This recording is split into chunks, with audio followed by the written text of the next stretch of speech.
In this video, we'll be talking about the big red monster. And no, I'm not referring to Clifford the big red dog. I'm talking about anger, wrath, the reaction to perceived disrespect, the reaction to actual disrespect, the reaction to betrayal, or somebody cheating on you, or being disrespectful, or saying something wild for no reason.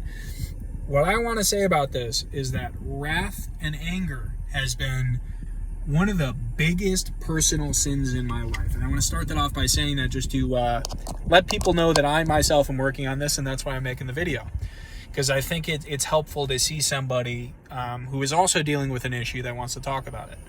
So, and it seems to happen the more we heal. The closer we get to healing, the more we're changing our habits and routines and kind of how we deal with life and how we progress through life. The devil kicks up spiritual warfare, okay? Satan will kick up spiritual warfare and his minions when he sees you genuinely succeeding or changing your mental patterns, your actual day-to-day patterns.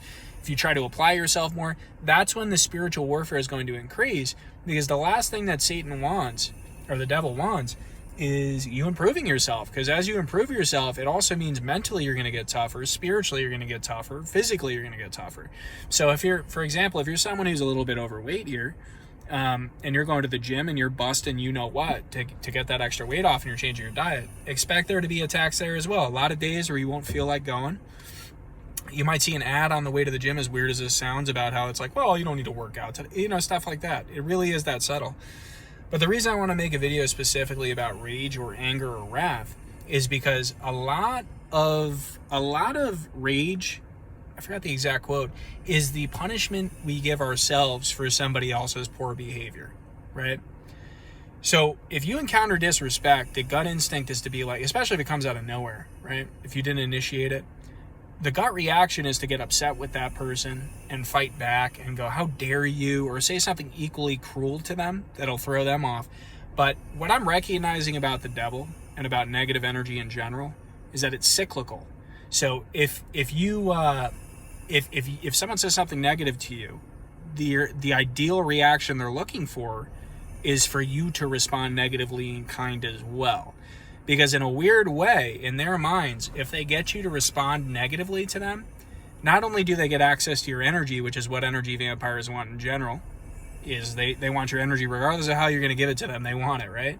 Negative or positive. So when someone says something to you, you have to train yourself to almost disconnect and just look at it from not even your point of view. So if it makes sense, almost have like an ego death kind of moment where you separate from your own consciousness, or you separate from looking at it from your point of view, and just go, how would I respond if I was watching someone have that be said about them, right? Number one, I'd be a lot less angry because I'm viewing it from a third person. It's not being said to me. Number two, you get to see what a reasonable reaction is and what the unreasonable claim was, or what the person said, the insult. And it'll look very crazy to you because you'll go, oh, I'm just here minding my own business and this person's trying to throw me off. And what's very, very important to understand about insults and people that want to give you that negative experience or make you hate yourself is that they hate themselves. I used to hear that saying back when I was a little bit of a hater myself. I used to hear that saying that, people have things going on, don't worry about other people, or people that are driven aren't going to spend their time talking poorly about others, or trying to knock someone else's hustle. And I didn't understand what it meant back in the day because I was a pretty negative guy when I was younger, right? I struggled with a lot of self-worth issues, a lot of confidence issues, a lot of mental health issues when I was younger. And it took me kind of turning those issues around and addressing some stuff that I wasn't happy about and making some changes, and staying focused to really, really not let the negative stuff affect me as much, right? And what you also got to understand is that most people in this world aren't happy because true happiness comes from Christ. It comes from God. It doesn't come from anything in this world. Some of the most miserable people you will find in your life are some of the richest as well. There's that old saying, it is harder for a rich man to enter the kingdom of heaven than it is for a camel to pass through the eye of a needle, right? I could be butchering that, but I think it's pretty accurate. Give or take a word or two. But yeah, no, it's very accurate, because some of the people I've met that had the most going on financially, or had the biggest friend groups, or, you know, was sleeping with a new girl every week, they seem the most miserable when they're alone. And you can call that, oh, it's a cope, just because you're not doing something similar. I've had my days of feeling like I was king of the world in terms of just the physical world and all the stuff that comes with that. And I've also had plenty of nights alone, and I've had plenty of struggles as well. And I think the most important thing, to not take these attacks personally, and to not take it personally when someone tries to rile that anger in you or get you upset, is to look at it from the perspective of, you know, how, like, if I were in this person's shoes and I was insulting somebody, how would I feel? Like, what would be the driving reason behind me saying that to this person?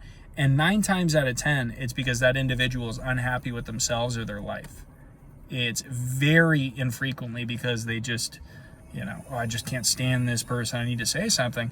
It's usually because you're doing something to trigger them, whether it's your happiness or just how you're, you know, getting busted up, getting hit left and right through life, but you're still keeping a smile and you're still trying to be positive. That's enough to infuriate some people. And some people, seeing that you're truly happy without, you know, let's say you don't have a lot of friends around you, don't have a lot of family, don't have a lot of support, but you still keep a smile on your face because you know God has you covered, because you know God will never give up on you and he loves you unconditionally, that there's an omnipotent God that looks over all of us that love him and supports us and protects us. I just trust in God's plan. I don't really need to trust in the things of this world at this point. And a lot of people are unhappy, which just means separated from God, really. Have no spirituality in their life, have no desire to connect with God. And unfortunately, when you don't have that and you see somebody that does have it, of course it's gonna upset some people, right? Of course it's gonna upset some people. And to just tell a personal story that, from my perspective, like I said, I used to not be the happiest guy. I used to have a lot of issues, and I used to blame it on other people and do all the same stuff that negative people do. Go, oh, this is, you know, what is that person doing? Let me get upset at them. Let me send them evil eye. Let me send them negative intentions. Let me comment negatively about that person I don't like to my friend group.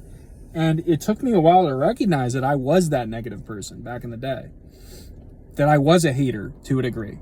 That I had that in me. And I think a lot of people have a difficult time, you know, looking at themselves critically, because it would require some hard conversations like that.